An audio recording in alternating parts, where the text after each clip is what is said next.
মিছিল করুন। রাজ্য সরকারের সচিবালয় নবান্ন এবং তার সংলগ্ন এলাকায় ভারতীয় নাগরিক সুরক্ষা সংহিতার 163 ধারা জারি জানানো হচ্ছে, শান্তিপূর্ণ আন্দোলনে আমরা কোন রকম হস্তক্ষেপ করব না। একই সঙ্গে অনুরোধ করছি, আইন মেনে মিছিল করুন। রাজ্য সরকারের সচিবালয় নবান্ন এবং তার সংলগ্ন এলাকায় ভারতীয় নাগরিক সুরক্ষা সংহিতার 163 ধারা জারি। এই ধারা অনুযায়ী সংশ্লিষ্ট এলাকায় 5 বা তার চেয়ে বেশি মানুষের একত্রে জমায়েত আইনত নিষিদ্ধ। এই বিষয়টি মাথায় রাখুন। আইন নিজের হাতে তুলে নেবেন না। আবার জানাচ্ছি, শান্তিপূর্ণ এবং আইনশৃঙ্খল আন্দোলনে দোষীদের বিচার চাই। যারা মিছিলে অংশ নিচ্ছেন তাদের পুলিশ প্রশাসনের তরফে জানানো হচ্ছে, শান্তিপূর্ণ আন্দোলনে আমরা কোন রকম হস্তক্ষেপ করব না। একই সঙ্গে অনুরোধ করছি, আইন মেনে মিছিল করুন।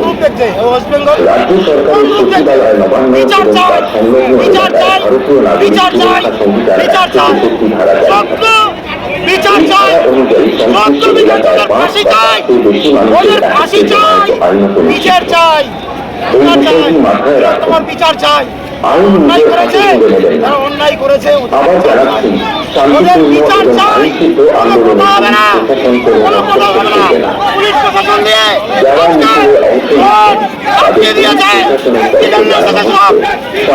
নেবেন না।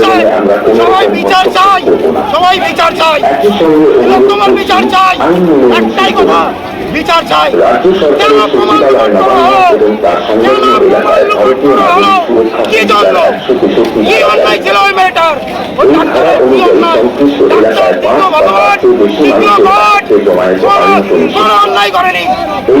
আন্দোলনে প্রশাসন কোনো হস্তক্ষেপ করবে না।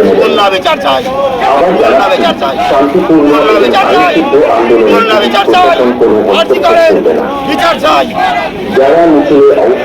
একই সঙ্গে অনুরোধ করছি, আইন মেনে মিছিল করুন। রাজ্য সরকারের সচিবালয় নবান্ন এবং তার সংলগ্ন এলাকায় ভারতীয় নাগরিক সুরক্ষা সংহিতার 163 ধারা জারি। এই ধারা অনুযায়ী সংশ্লিষ্ট এলাকায় 5 বা তার চেয়ে বেশি মানুষের একত্রে জমায়েত আইনত নিষিদ্ধ। এই বিষয়টি মাথায় রাখুন। আইন নিজের হাতে তুলে নেবেন না। আবার জানাচ্ছি, শান্তিপূর্ণ এবং আইনশৃঙ্খল আন্দোলনে প্রশাসন কোনো হস্তক্ষেপ করবে না। যারা মিছিলে অংশ নিচ্ছেন আবার জানাচ্ছি, শান্তিপূর্ণ এবং আইনশৃঙ্খ আন্দোলনে পুলিশ প্রশাসন কোনো হস্তক্ষেপ করবে না।